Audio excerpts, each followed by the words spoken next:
you're going to be meeting with him, and he's going to be sharing some information with you about the contractors themselves, who they are. And by the way, I should say we have a very diverse group of contractors. Amongst the 7 that we currently serve, 5 of those are African-American owned businesses. One of those is a WBE, a woman-owned business that also happens to be an Alaskan native. One of those is a Hispanic-owned business. And you're going to meet Paul Marino, the president of Millennia Professional Services, who just recently, incidentally, was selected as IDOT's DBE of the Year. So you'll meet Kelly and Paul in the next segment. Well, that's great. I know when I was involved with the LEAP program, and we'd go to the high schools to encourage and educate kids, and we'd go out there with tradesmen. There was a fellow named Bob Housen who was on my staff, and he had been actually involved in the construction trades. And we always emphasized the need to take math, that math was very important. And it's also important that you finish school, because construction opportunities is based upon you being a high school graduate, or at least having a GED and having a strong math background. Sure. And I know they're talking about setting up a charter school, in which that's going to be certainly one of the focuses in terms of math and that type of a thing. So I'm certainly hoping that the parents, as well as our youth who are listening tonight, will see to it that they take math and stay in school and finish school and do the best they can in school, because there appears to be real opportunities. We're not talking about dreams or hopes, but some things can actually happen if they choose to make it happen on their end and take on the responsibility and the accountability of being trainable and being qualified to be trainable. Dan, were you going to say something? The things you just said are wonderful, and it's exactly the truth. And that's really the bare minimum. And without that, no matter what Andre and I try to do, we can't help them. I mean, we have to have at least that bare minimum before we can even entertain them becoming part of our program. So. But I do think the opportunities are there. Yes. And for a program like ours to Absolutely. be sustainable, we are in fact in the process now of partnering with Peoria County and its incubator program, so that we would be able to provide some of the construction component for that, and working with the Minority Business Ad Hoc Committee and Bonnie Hester and Mike Phelan with that group. And so we're looking forward to developing a model program, not just for Peoria, but one that can be exported to other communities. And in fact, we serve not just Peoria clients, but we serve clients from Tazewell and McLean as well already. And so yeah, we're excited about One of the things that's just came up that I've been meeting with the county about, and I think you're just starting to get together, is the lead abatement program. There's a great opportunity there for minority contractors to get their feet wet in that business. And I'm trying very hard to have this group be the one that represents that effort with the county, and I think they're very interested. So the opportunities are everywhere, even though times are bleak. They're everywhere, and we have to look for them. Sure. And I think it's key what you've emphasized, that what we're talking about is real and some real opportunities. I know a lot of people, and unfortunately in the minority community, a lot of people give up hope because they say, what good is it going to do me anyway, because I know so-and-so and they were never able to get a job and that type of a thing. And what the two of you are letting them know is there's a new day and we need a new attitude, but we also have to work on our aptitude. Yes. To be prepared. So when the door of opportunity opens, which for many years was closed too long, but today we're seeing to it that it's open and we need to take advantage of it. Well, I'm getting time cues that this segment of the show is going to have to come to an end, but Dan, it's good to see you, and Andre, it's good to meet you. And as I said, I feel very comfortable, and I hope that those of you who are watching tonight have heard some things to, as I say, to motivate you. We've educated you. Now we want you to be motivated, and we want you to participate in the opportunities that this program is now going to be providing. We're going to take a short break. Again, get on the phone, call your friends, call your neighbors, call your kids in the room so that they can watch the second segment. And we'll be right back.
Hello, this is Andre Bohannon from Captions, and today we're going to be talking about a very important event coming up, and that's the filling out of our 2010 census.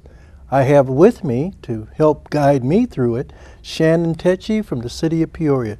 Shannon, thank you for helping me and our viewers understand the purpose of the census and how important it is. When will the census be taken, and how will it be taken?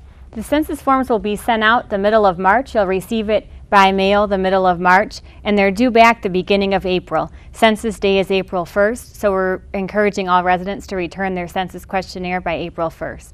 And what does the census help tell federal government? The census is very important. Community organizations use census data when they're writing grants. Census data is used to allocate funding to the community. Much of the funding that the community receives is based in part on the population counts obtained by the census. So it probably affects the number of schools we have and all of the services, as well as receiving money to benefit our citizens. Right, and as well as where new businesses might locate and schools might be located is based on census population counts. Okay, well today we're going to kind of do the exercise. Okay. This is the form here, and basically what is about 10 questions? It's 10 questions. It should take you about 10 minutes to complete for each person in the house. And it's just basically information that relates to you and where you live or how many people you might have in your family and that type of thing. Is that correct? Right. Yep. Okay. So the first question is asking how many people were living or staying in this home, apartment, or mobile home on April 1st. Okay. So just put down the number? Right. Okay. Next. So, and then were there any additional persons that you didn't count on question 1 that were staying here? And if there was, you would indicate whether they were children, relatives, and so on. Okay, number 3. And then it asks if it's a house, apartment, or mobile home, if it's renter or owner occupied. So you indicate whether it's an owner occupied or a renter occupied. Very good. And then they want to know your telephone number if you have one. Right, and the reason that they ask the telephone number is so that they can follow up if there's any questions that were not completed or they need to clarify any of the responses. That's the only reason they ask for the phone number. So it's important to include that in case they need to follow up with you. All right. Number 5. It asks for your full name, your last and your first name. And then question 6 asks your gender. And gender means what? Whether you're male or female. Male or female, okay. Which sex are you? All right. 7. And then it asks your age and date of birth. All right. So you include that there. All right. And then question 8 asks whether the person completing the form is of Hispanic, Latino, or Spanish origin. All right. Question 9 asks for the person's race. And race would be whether you're white or African American or or that black, type of thing. All right, and the last question? And the last question asks if the person sometimes lives or stays somewhere else. And what would that mean? So if they use this to kind of clarify, because if somebody is maybe doesn't have permanent housing and they're staying with you, and you might think it's temporary, but they've been at your house for 7 months of the year, they should be included on your census form. So they maybe live or stay somewhere else a couple of the months, but they've been at your home the majority of the time. So you should count them in question 1 for the number of people staying there. But if you didn't, this is used to clarify.